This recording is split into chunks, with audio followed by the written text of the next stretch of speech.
It's Thursday again, tell everybody to lock in, grab some popcorn, a drink, and go and throw your AirPods in. It's a 1 hour show, constantly speaking facts. Bulletproof stats are always shooting from Matt. And when it comes to Kyle, you getting numbers and style. Jake is gonna educate you, he has that knowledge on file. Players, step your game up, don't be sluggish or lazy. Or Jimmy J might hit you with a shaky baby. Catch him on YouTube or any podcast platform. Breaking all the news down like Shaq does the backboards. No hot takes, this is where the hottest debate's at. Now kick your feet up, cause it's time for straight facts.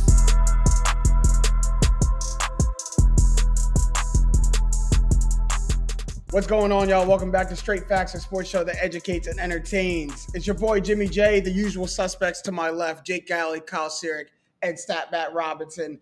Now going into, week 4 of the NFL season. Yeah, we're moving along here. Like season moves too fast. It really makes the fall go by quick. We get extra week. True. We're happy about it. The players are not happy about it. We are happy about it because our bodies don't take punishment, watching football. Theirs take punishment playing. But in that same breath, coming into the season, we had a lot of the same faces in new places, right? A lot of players on to different teams. And no one's really checked in with a lot of these players yet. So we don't do that. Okay, we go put some people on notice, right? The top 2 picks of the 2016 NFL Draft, this is the fact straight out, by the way. The top 2 picks of the 2016 NFL Draft were both traded to new teams this offseason. They both have started the season 0-3. Of course, that's Jared Goff and your boy, Carson Wentz. I said that to all 3 of you guys, by the way. All three of you guys, by the way. I said that to you. He's only contractually obligated. After this year, he will stop being our boy. We actually need him. You still have ties to him, though. We kind of need him to do well, yeah. You don't need him to do well. You need him to play.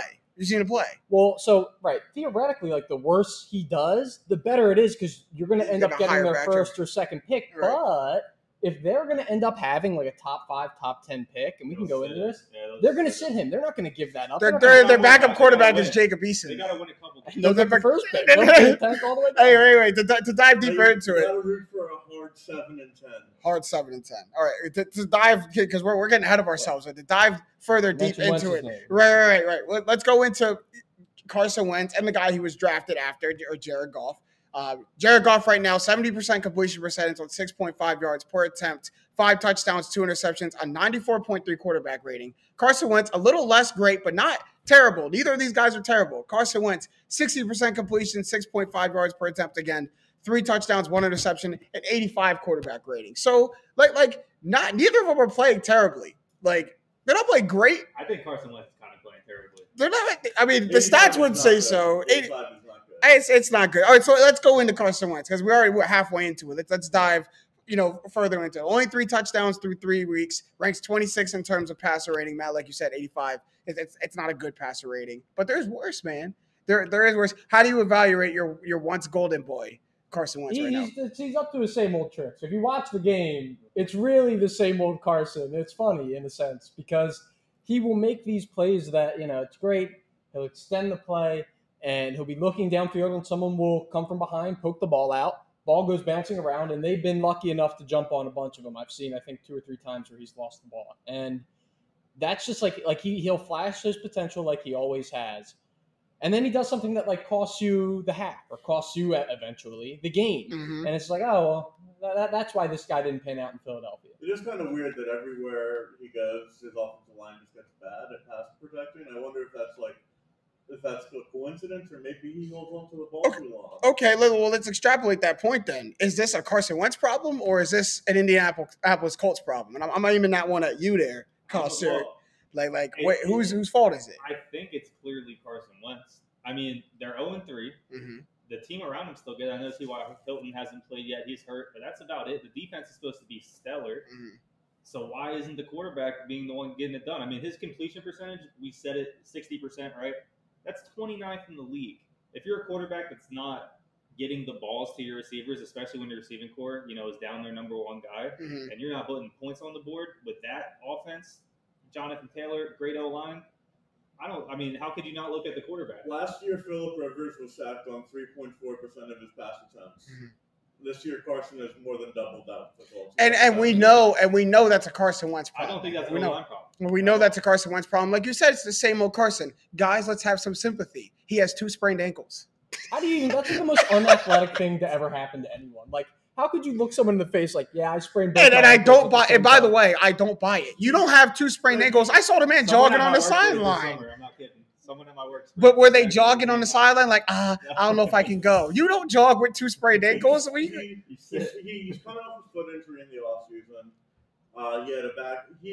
He's not as mobile as he used to be, or he thinks he is, and he makes him think he can play hero ball, and then he gets sacked, or gets almost sacked and then throws risky passes. Yeah, he's not as bad as he was last year, but that's a low bar to clear. and no one told Carson Wentz, or no one drilled it into his head yet. Like, hey, you have a good enough team where you don't have to play hero ball. Like maybe you had to, or you thought you had to with the Eagles because there was no one around you, no weapons. Not now. You have a team around you and a really good defense. You don't have to get it all done on one play. And you're right, he's still trying to. And it's like when you look around the Colts, like what are the other moving pieces? Like who else could, if not for Carson, they had a decent team. They had a very solid team aside from the quarterback where they got average play. You put in Carson Wentz and now they're 0-3. So there is some variance. I mean, just because they're a good team last year, a good team can still be good this year and just end up 0-3. That happens in the NFL, game of inches.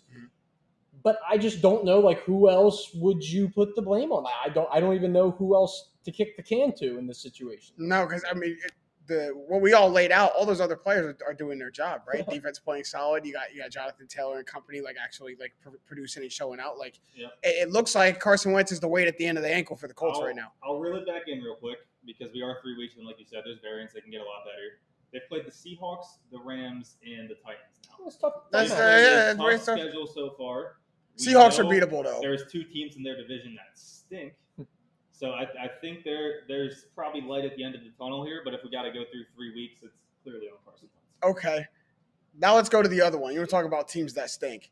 Because his counterpart is on a team that just reeks. Just absolutely putrid. They got some fight. Yeah, They do have some fight.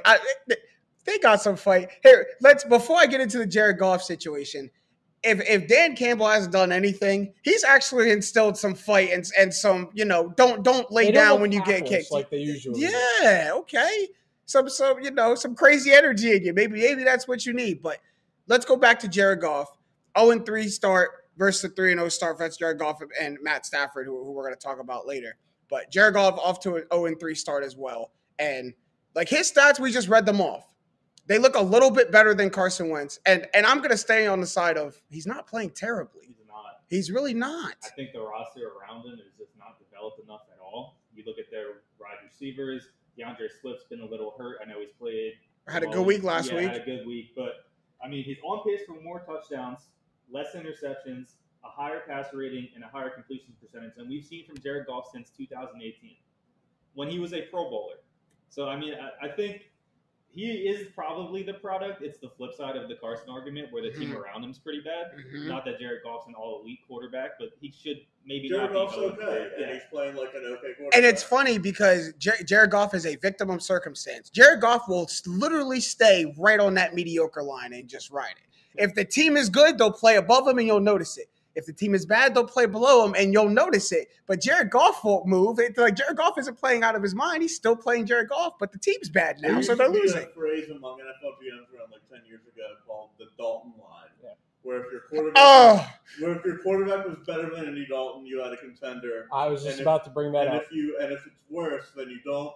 It's now the Goff line. Don't. I'd rather be the Goff line. Don't do that to me. I would like to bury Jared Goff, but the defense lets up 32 points a game. Yeah. That's second worst in the league. You can't win games like that. And now the offense hasn't been world beaters. They've been at best mediocre. And as you said, it's the Goff line. It's the Goff line. They've been towing that. So I think as Dan Campbell starts to get his feet wet, as the team starts to grow and build an identity, I think they may have a little bit of a turnaround. But I kind of shrug my shoulders at this. This team's gonna fight. That's what we've seen so far. You played the Niners and last week the Packers tough. You knock them down, they're going to get up and take part of your kneecap. And when they get up again, they're going to take another piece. And when they get up again, of course they're going to fight. It's fun to watch. And I personally think they got robbed this past week. I think he was 100% of the lay game. And it was straight engineered from the NFL, straight from the office. Led into history, and I'm not mad at it. Yeah. That's what the NFL wants, after all. That's why they called that one in. Ravens would have had time to run one play with 7 seconds left to get 5 minutes. It wouldn't have been game over. I mean, that's you. When you're a bad team, you lose those kind of games. That's the Lions who always lose. Yeah, when you're a bad team, you lose those kind of games. Yeah, the Chargers, Anthony Lynn used to. Justin Tucker has played in Detroit twice in his career. Both times he made a game-winning 60-plus yard kick. How about Tuck, though? Claps for Tuck. Because he really is the best. You think he's the best ever? Ever. Kicker ever. Well, first off, he just kicked. It's easy. He just got the record. Yeah, he's got the record. But, in terms of the big moments, his consistency, it's just, to me, it's not close. Tuck man. Anderson out of here. Don't bring up Morton Anderson. Vinatieri is always Vinatieri, you can bring up Vinatieri. You can bring up Vinatieri. Don't bring up. Yeah, Vinatieri's career came to a screeching halt. We're getting on a tangent, but the end of Vinatieri's career. I mean, when it came to a screeching halt, he didn't have to go to 45. No one told him to go to 45. But let's go to another person we're going to compare Jared Goff to, and that's Matt Stafford. And that the person he was traded for, absolutely. Matt Stafford, 9 TDs, 1 interception on 70% completion percentage against 3 top 16 defenses. 10 yards per attempt too. He's slinging that thing, and I actually was watching. I forget what show this was on ESPN, and someone was telling the in-depth story of when Matt Stafford and Sean McVay ran into each other. What was Cancun, down on vacation. And Matt Stafford was apparently, discussing his woes with the Lions, how they won't let him open up the offense. He's not feeling he's doing enough. And Sean McVay said, "Boy, do I got an offense for you? I got what you need." And Matt Stafford's like, "I want to be a Ram." And apparently Sean McVay got on the phone that night and said, "Hey, can we make a trade for Matt Stafford?" And they made it happen. And you're absolutely seeing it. And we talked about this going into the season. It wasn't like a tampering thing. Yeah, well, hey! The story just came out, but the NFL, I was just about to say, the NFL will get it done. But we're seeing a different Matt Stafford. We're seeing a Matt Stafford. Look what he can do. Look how much success he can have with an offense when a team isn't dragging him down behind it. When a team actually benefits from what he's doing. Over 10 years, 4,500 yards a year, 28 touchdowns a year, better than two touchdowns to 1 interception a year. Yep. This is a guy who absolutely can be upper echelon elite, be in an MVP race for an entire season. And now he's got the offense, the defense, the weaponry, the scheme. Everything is perfect for him now. I would say it's kind of rare that going into the season, we're like, wow, you know what, Matt Stafford.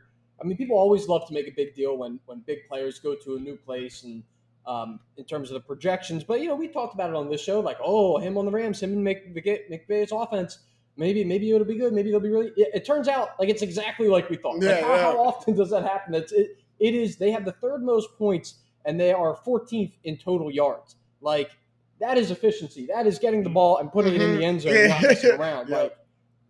They are very dangerous this year. I feel great about the bet that we mentioned, Rams to win the NFC. I really, after they play. You called them the NFC Chiefs, which I guess after 3 weeks, they're looking hard to argue with you. The Rams are the best team in the league right now. I don't know why. I don't know why I stopped just short of that. The Rams are the best team in the league. I can't refute it, but I don't know why. Something in my mind makes me want to stop short of saying it. Carolina Panthers still number 1 in DVOA. Rams are third. Cooper Kupp, if you take a 3-game sample size, is the best receiver in the league. I know he's not, but the way they're playing right now, I think the Rams are the favorites to win the NFC. Efficiency, DVOA recognizes that. They're first in offensive DVOA, which is offensive efficiency. Yeah, so, I mean, like you said, a match made in heaven. Why didn't this happen sooner? And what's the biggest difference between getting Matt Stafford as a quarterback, besides obviously just, a better quarterback, better play? What's the difference between plugging Matt Stafford into that offense and having Jared Goff in that offense? And why is it so much better, in your opinion? I think so Goff was there, 3 years? Did the thing with McVay, 3-4 years? 3 years with McVay, 4 years, 5 years with McVay. Yeah. 5 years with McVay. They had some there. They made the Super Bowl. They knew, what worked in that offense. But it's an upgrade at quarterback. And the defense has gotten better over time. Jalen Ramsey wasn't there at the beginning. I mean, there's been a lot of things. There's more weapons, if you want to think about it. Cooper Kupp has gotten a lot better. Tyler Higbee, the tight end, looks good. Van Jefferson, Deshaun Jackson, there's deep threats now that maybe weren't there anymore. Robert Woods is probably the deep threat then. He's still on the team. I mean, I think it's just that you upgraded that quarterback. They're at the right time with their franchise to do that, and it's just going to take off. If we're calling them the NFC Chiefs, it's almost like the NFC version of going from Alex Smith to Mahomes. a good, solid quarterback. Well, Matt Stafford isn't Mahomes, but Jared Goff isn't Alex. Good coach. I think McVay solidified himself as a good coach. Absolutely. Yeah, I think the biggest difference is I think Matt Stafford's, and I say this in quarterback IQ, football IQ, I think Matt Stafford's smarter. I think he's been around the block a little bit more. Sean McVay runs maybe the most complex offense in the NFL, one of them. And it takes seeing a bunch of defenses, seeing a bunch of schemes to know how to run that offense and how to run plays out of that, how to run variances of that offense around it. And they talked about how Matt Stafford can come to the line, change the play, and know how the defense is going to react to the new play being called where Jared Goff struggled with that. And I think you saw it in his throws. It's the old practice harder than you play. Well, Matthew Stafford's practice was 10 years of playing from behind. yeah, seriously. His whole career playing from behind with a horrible team, and now he has a great team playing from ahead. This is easy mode for Matt Stafford. Mm-hmm. Not like he's going to dominate the whole league, but this situation, playing with this team, is easy mode compared to the last 10 years of, I'm calling it, practice with the Detroit Lions. Mm-hmm. It's trust, too.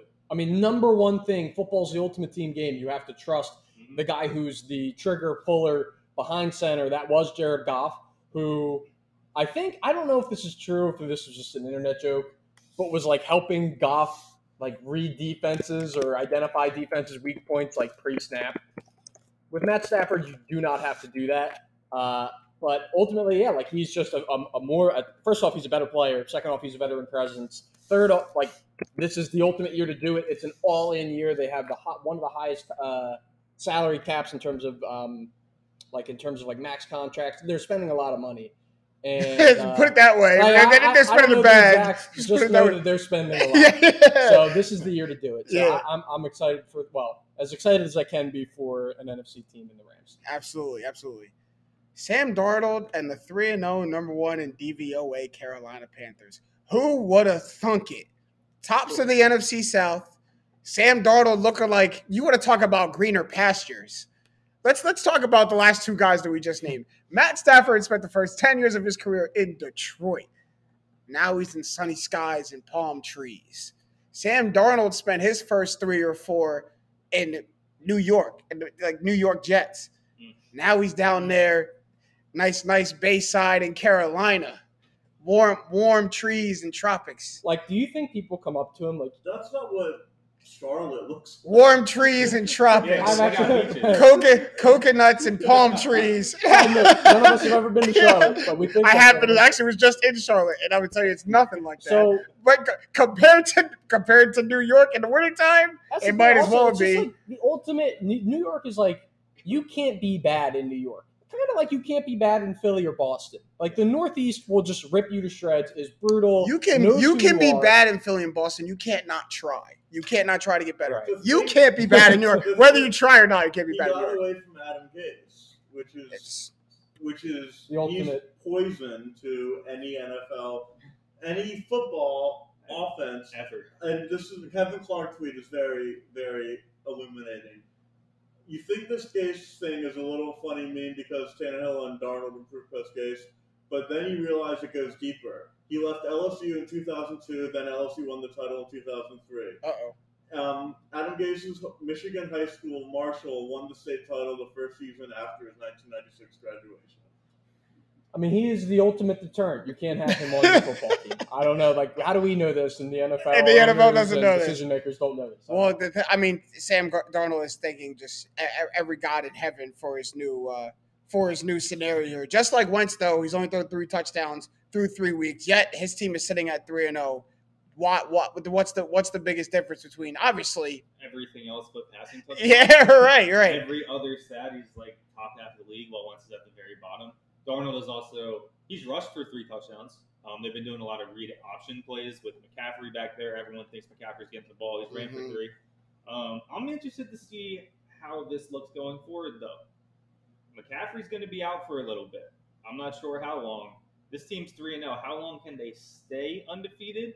And how long can they play this well? Because this isn't the team that, personally, I think is going to be a playoff team. Yeah, they're not a 13. Yeah, they're not a 12-13 win team. No, they're just not. That's a loss For Carolina. Yeah, could be a good game. That could be a good game. So here's the thing: like you're 3-0, They don't have McCaffrey, who's obviously their number one offensive weapon. But, like, at this point, I'm not writing them off as, like, you can't scratch in a loss for a team that thus far has proved to be very competent. You can't. I mean, like, here, I will pump the brakes that, like, if the defense falters at all, I still don't know if Sam Darnold is the guy who can lead your team, overcome, be that like guy who's leading your team down the field at the end of the game. I don't know if he's defense has been played above expectation, and I think so has. I mean, Sam Darnold hasn't lighting the world on fire, but he's playing better than we've seen him play before. Defense is playing better. He was so horrible before. Right. So is there a regression to the mean happening? Is there any kind of regression? He's a passable NFL quarterback. He's decent. Yeah. He's Jared Goff. This team's going through J.C. Horn, their first-round draft picks, going to IR now on the defense. We talked about McCaffrey. They just traded away Arnold, their number one tight end, sent him to Jacksonville. I mean, they're losing pieces and they're 3-0 and losing the most dynamic running back in the league. 100%. I mean, we're going to have to see him step up here. We're going to see more. They gave themselves a little head start in this race, though. They're going 3-0, so good for them. I will just point out, like, granted, it doesn't even matter because he already got paid. Like, what happens if you put Chuba Hubbard in here and he's just dominant? Like, or he's, like, just as good or good enough to where it's like, why are we playing Christian McCaffrey? Like, this is – I don't care what he does. All that did was raise Chuba Hubbard's draft or trade stock. That's all that did. Like, you need two backs. This is Christian McCaffrey's backfield. They've got two backs, Hubbard and Royce Freeman. You can take Christian McCaffrey's 20 and spend it. Royce Freeman. You crazy. You crazy. We holding on to C-Mac I attack. I will. I see how you are in fantasy. I'm glad I'm not in your fantasy league. Players flying all over. Real life, like NFL GM, the players would hate me. Yeah. I have no doubt about it. They would hate me. You're just moving them like chess pieces, man. It's absolutely. all over the board. That's what you got to do. Last ones we're going to take a look at really quickly because I think this is a real interesting one before we move on. The Patriots tight ends. Mm-hmm. A lot of new guys. Hunter Henry, Jonnu Smith. Not a lot of success. That's not what we're seeing. Patriots are now 1-2 after the Saints dominated them on Sunday. And the issue has got to be the offense. And we saw Mac Jones throw 3 interceptions, but is it just a Mac Jones problem or is it everything? League ranked 26th in points, 22nd in yards, and have only scored 2 passing touchdowns through 3 weeks. And they thought it was going to be better times. Yeah. Than not having Cam Newton. It don't look different, man. They don't look different. And you can put one of those picks on Jonnu Smith. The Malcolm Jenkins. Yeah, the Malcolm Jenkins pick six. Yep. It's like these, by the way, I found out today, are the 2 highest paid pass catchers on the Patriots. Nelson Aguilar is very close. He's like within $1 million. But coming into the season, they probably should have been. A lot of money, and they're only averaging 3 catches a game. Neither of one has found the end zone, and they're 4th and 6th in terms of receiving yards for their team right now. I mean, it's issues. You think that usually young quarterbacks love tight end safety blankets, and this is not happening. And the Patriots have been using tight ends for how long now? I mean, yeah, but they used Rob Gronkowski and a prime Aaron Hernandez. You don't just grab that off the street. It may just turn out, and like we talked about things that we did expect. I think all of us thought Mac Jones was going to be good, competent. It may just turn out that he stinks. Like, you got to realize for a lot of the quarterbacks coming in, like, especially early on, it's much more common nowadays where the guy you pick immediately starts. Mm-hmm. And it didn't always used to be that way. Mm-hmm. And I think that there is somewhat of a reason. I mean, there's reasoning for that. And I think we're seeing some of that. But it's not like the Patriots have this big high-flying offense that's, like, tough to learn or tough to make reads. No. I mean, like, it's not like the running backs haven't been great either. So they also lose James White now for the year for that hip injury. So, like, that's even tougher. It's another safety blanket gone. I think it speaks to Jonnu Smith and Hunter Henry, though. Was Jonnu Smith not super hyped up in Tennessee? Wasn't the greatest. Was Hunter Henry not supposed to be this top 6 tight end in the league every year for the Chargers? Never was. Mm-hmm. I mean, Hunter Henry had a lot of like health issues too. Like staying healthy was his problem. I mean, it seems like it's been the stories of these guys. I know Jonnu Smith's very young, but it's been the stories of these guys, overhyping. In this case, maybe overpaying and just not working out. I mean, they play such a quarterback dependent position, and to their defense, we're looking at just their receiving numbers. We're not looking at how they're utilizing the offense as a whole. They could be utilized. Patriots love a lot of heavy personnel. They might be utilized in the offense in other ways that we're not seeing. But I have to give them a little bit of a pass because of how much I'm seeing Mac Jones struggle. And what I saw with the Patriots was and it's just from my perspective. This I could be reading this wrong, but what I saw was a desire at some point to draft a quarterback or get a quarterback. They could go back and replicate the Tom Brady-like system that they played that got them a lot of success. They didn't like having to redesign their offense around Cam Newton's strengths. You cannot run the same offense with Cam Newton. He runs the ball too much. And to Josh McDaniels' credit, he's smart enough to know that we have to change our offense, and they did. They didn't like that. Now they go get Mac Jones. They can change it back. We can run the offense that worked with Tom. The problem is Mac Jones is not Tom Brady. The reads that Tom Brady just automatically made and got that we didn't have to like instill in him, like we don't get that out of Mac Jones. And I think that leads to a lot of the struggles happening. And for an offense that loves tight ends, if the quarterback is going to struggle, I think you're going to see that trickle down to where you want to see the success from, and that's the tight ends. In terms of team building, and this we could move on after this, but like in terms of team building, I just think you really raise an eye. How are you paying a guy this much? For instance, Jonnu Smith is only playing 42% of the snaps last week. He played 42% of the offensive snaps. Mm-hmm. Like that can't be one of your top pass catchers, and he's only playing half the offensive snaps. So I would really there's definite cause for concern there. Yeah, okay, really quick, moving on to segment 2 before we do. Julio Jones got hurt last week, but was starting to snap, just starting to click with Tannehill. Week 1 struggled, but week 2, 6 catches, 128. Only played 50% of the snaps in week 3. But hopefully he comes back. Might miss week 4, but hopefully he comes back after that. Moving on to, as we always do, looking ahead to next week, the week 4 look ahead. We have another fact straight at you. There are only 4 teams left in the NFL that have yet to cover a point spread so far this season. You know, I work with 3 degenerate gamblers over here, so they're monitoring the point spreads at all times. The Jags, the Jets, the Washington football team, and then surprisingly, the Kansas City Chiefs. And that leads us into what we're actually going to talk about, and that is some teams, the best 2 teams last year that are looking to bounce back now going into week 4. And that's got to be the Bucs and the Chiefs. The Chiefs, 7.5-point favorites against the Eagles on Sunday. They play in Philly at 1 p.m. The Bucs, 6.5-point favorites at New England. Everybody and their mom is going to be watching on Sunday night. But we'll start with the Chiefs and Eagles because y'all are going to get your doors blown off. And it's going to be a get-right game for Kansas City. Yeah. Jake. Let's just prepare for that, okay? Can I just help you out, my guy? Can we just prepare for that? I don't want you going to the lake on Sunday expecting to beat Pella. I don't want you to do that to yourself. No. I don't want you to do that. Delusional. I mean, I am delusional. But I'm not that delusional. Matt's that delusional. Matt's Sunday.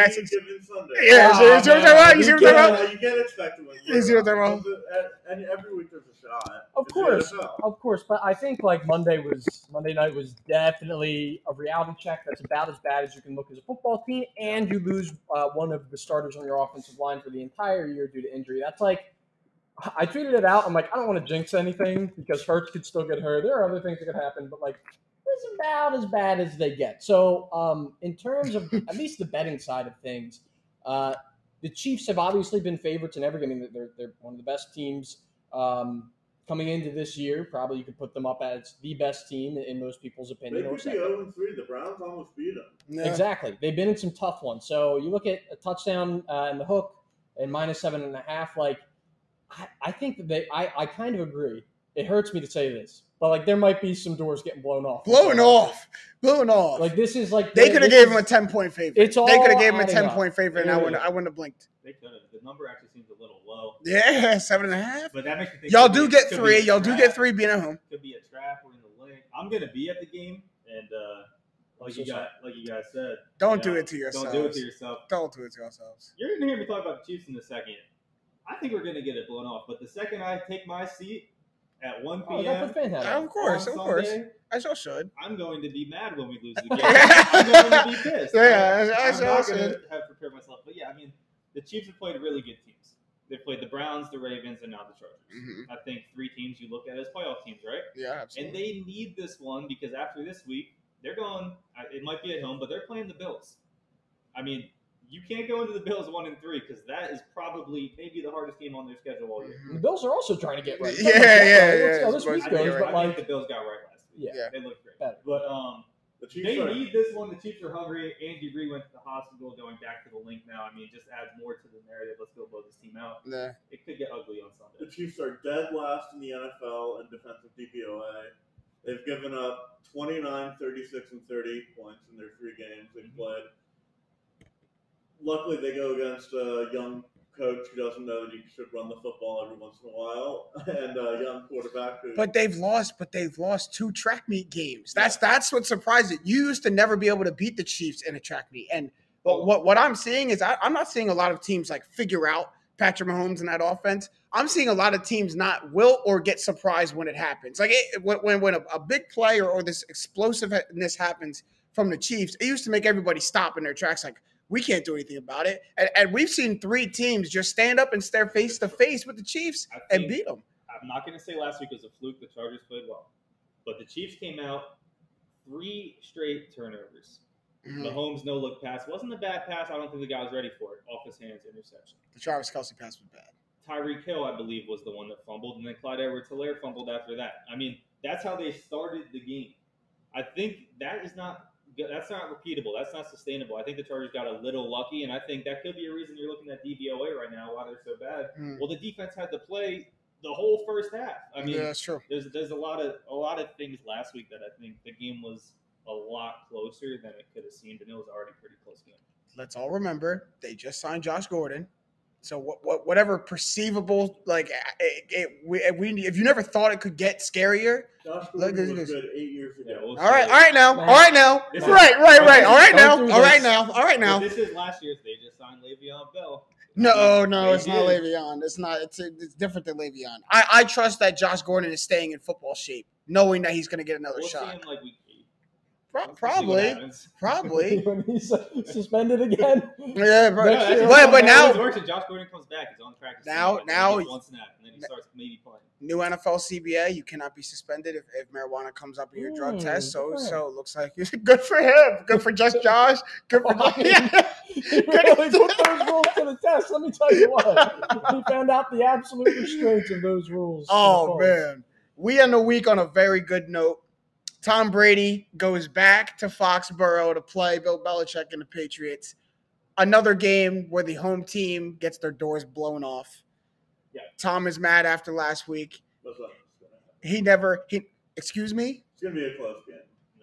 No, it's not. Belichick No, it's not. Belichick won't allow it to be a blowout. Patriots have a good defense. Belichick take the field. They just got Does Belichick put pads on? Patriots have really good defense. Belichick knows Brady better than anyone in the world. Can Belichick sack Brady? Belichick can't do a thing. What Belichick can do is take the ball out of Mac Jones' hand, which I think we'll see. Like, I don't think best run defense in the league. Go ahead and do that. Well, and that's it's going to be a slow game, and he's going to hope to rely on his defense. Which, I mean, I would say it's going to be interesting because I think he's going to dare Tom to pick him apart. Oh! And like that's kind of their real doors blown off. It's going to be like a 23-17 type game. I will make this bet right here, right now. Low scoring. The Saints just put 28 on. Oh, I will make this point. No, let him. I will make this point right here, right now, live on the airwaves. I bet you that we win by at least 2 scores, by at least 2 touchdowns. I'll put it at least 14. We win on Sunday night. So I'm putting it down right here. We win by at least 14. Man, I'd say you should snatch that back. If I win, what are we wagering? If I win, I bring in my Tom Brady Buccaneers jersey. You wear it for the whole episode. Oh, wow. You wear it for the whole episode, and I get a little outtake out of you. And if you win, whatever your little heart desires over there, Stat Matt. But I'm putting that right here, right now. I'll take it. What's your wager? I'll have it by the end of the episode. Okay. By the end of the episode, we're not leaving here until I know what I'm doing. I get a text tonight, James, you got to run streaking naked down the street. Like, okay. But I'm putting that wager on. But getting back to... It'll be my buzzer. It'll be okay. But could Matt's answer was no. But Kyle, could this be a bounce back game for the Bucs? I think this will be a bounce back week for the Bucs, and I think they're going to have bounce back weeks for the next 2 months. Here we go. Have you seen their schedule? Love an easy schedule. The next 2 months, let's put you through week 11. They've got the Pats on Sunday night. Dolphins, Eagles, Bears, Saints, Washington, Giants. Oh my! There's 7 teams. There's a bye week in there as well. Those 7 teams are current record of 7-14 through 3 weeks. Now a lot can change. There's some names there that could catch them, but there's no way. At the bare minimum, the Buccaneers are winning like 4 out of those 7 games, and no one's surprised if it's like 6 of them. It's get right time. I think this is the start of a back to dominance 2 months for the Tampa Bay Buccaneers. It's good, right? This is exactly when we hit our stride last year. We started to figure things out through the middle part of the year, and I think Tom Brady just knows how to pace himself. He paces himself through games, and I think he paces himself through seasons. Like we're going to lose some games. We're not going to go 17-0. But at the end of the year, you can, but we're not. Wait. At the start of the season, we're not going to. Quiet down, 1-2 over there. Quiet down, but we're not. You're not going to go undefeated through the season. So if you lose some games, that's okay. Bounce back, learn from it, and we'll hit our stride. We hit our stride. But I think Tom just knows how to pace games. But this will be a slacking. What is it? I'm going to write a paragraph about why Peyton Manning's a better quarterback than Tom Brady. And I have to read it. I will. Come here. I will take that. Here we go. The first straight facts bet. I can't wait. I'm not even going to watch the This makes the game even better. This is awesome. Now you know. Now I am. Who are you rooting for? Probably the Patriots. Who are you rooting? Don't say it. I don't even want to know. Who are you? Who are you rooting for? I like being right, and I just said the Bucs are going to beat them. Okay, there you go. But you gave him 14 points. I mean, that's crazy. 14. Or I think we can say he gave you 13.5 because he said they'll win by at least 4. Right, they win by minus 13.5 is the Buccaneers line in this bet. All right, degenerates.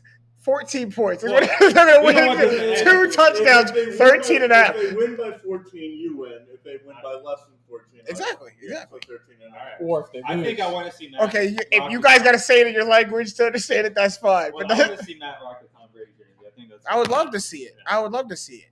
I can read whatever paragraph I want. Doesn't mean I gotta believe it. Everybody gotta believe it. He got to say it for now. I'm making a long episode too. This camera right here is just gonna be zoomed in the whole time. Moving on for this episode. So this episode isn't a crazy long one. We're gonna get into your best bets because I like bringing back best bets. Give you guys a way to let out your gambling and everything. So Kyle, going into week 4. What we got for our best bets? Well, first one's got to be the over tomorrow night, the Thursday night game. It's Jags-Bengals. The over is 46 right now when I looked this morning. The Jags D gives up a lot of points, and the Bengals have proven they can score. I think we're going to see that. And, I mean, I'm not too high on the Bengals defense. They're playing better than expectations, but, I mean, you got the number 1 pick from this year, number 1 pick from last year. We could see a lot of points go up. And, I mean, for me, the number 1 rule of betting is always take the over on Thursday night.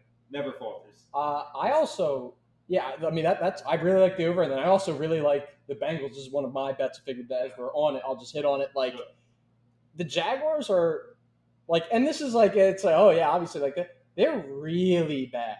Like, we thought they were going to be bad. First-year quarterback struggles. Trevor Lawrence has 2 interceptions in every game that he's played, and they have been hideous interceptions. Like, sprinting backwards, throw it into the flat, like there's a guy waiting for it like it's a pop-up. I think that the Bengals are undervalued a little bit. They're 2-1 against the spread, which is promising, and all they have to do is win by more than a touchdown here. I like them. I think they're going to blow the doors off of the Jaguars. You like that saying, huh? Blow the doors? Doors are coming off. I mean, we're looking at like Jeep Wrangler type look to them. Riding around. Kyle, you got one more? Yeah, I got 2 more. Next one real quick. Cardinals, they're getting 5. We didn't touch on it. We're going to do it, but we're running out of time. The NFC West teams play each other this weekend. Cardinals are at the Rams, both undefeated. I mean, it's a divisional matchup, and you're undefeated. I know they're on the road, but I'll take 5 points. I think that's too many. Phoenix to LA isn't a long trip either. Right. I mean, I think 5 points for an undefeated team to get is too big for any team. So give me the Cardinals plus 5, and then whatever Cortland Sutton's receiving yard prop is, take the over. He's starting really against Baltimore. Take the over. Yep, Baltimore has been a bottom 5 pass offense pass defense in the league when it comes to yards and points given up this year. Just yards and passing touchdowns, I believe. But they've been bad, and I think the prop's going to be a little low if Sutton's coming off of a bad week. But he didn't have to. They beat the Jets 26-0. Teddy Bridgewater only threw the ball 25 times. And had a great week in week 2. Handler just went to IR. Jerry Jeudy's on IR. I don't think Sutton's will be higher than like 60 at most. Take the over. He's also sitting on my bench in fantasy, so that Jerry Jeudy injury might get him a flex start. Yeah, so my best bets, I misprint on the script. It's 6.5. The Patriots over the Bucs 6.5. We already talked about that. Yeah, so get that out of the way, please. Get that out of the way. Please. I love Baltimore +1 versus Denver. Denver's 3-0. All their wins are against teams that are 0-3, though. I'm not saying like Denver won't keep it close, but I just need Baltimore to win. We're tied. Right. You just need a victory. The quarterbacks they played against are Daniel Jones, Trevor Lawrence, and Zach Wilson. Now they have to play against Lamar Jackson. Right. It's going to be a lot tougher. Baltimore wins that game. And I like Indy over Miami. It's a must-win game for Indy. They can't fall to 0-4. I don't think Miami's that good. I think Jacoby Brissett is worse than he was a couple years ago. Yeah, definitely regressing. And they surprised they even got back in the game against Vegas. And I